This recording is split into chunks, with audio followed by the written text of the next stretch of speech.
What are we doing, Al? Oh, it came off. So we can say absolute barn. Yeah, that's for sure. Yeah, they use that word. There were never any cows in this barn, though. Only horses. Or, I mean, only cars. Only horsepower horses. Thank you for helping. Oh, no problem. Oh, Joe's the best. I thought, who can I get in here? Oh, I'm going to bring Joe.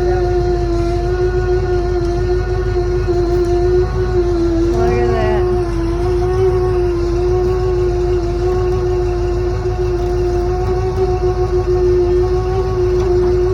What year is that?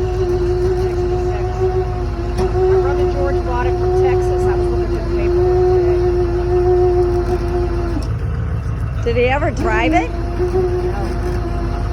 That's the sad part about all this. George never drove it. Maybe, I don't know, maybe when they hauled it in here. How old was George? I like his name. Looks good on the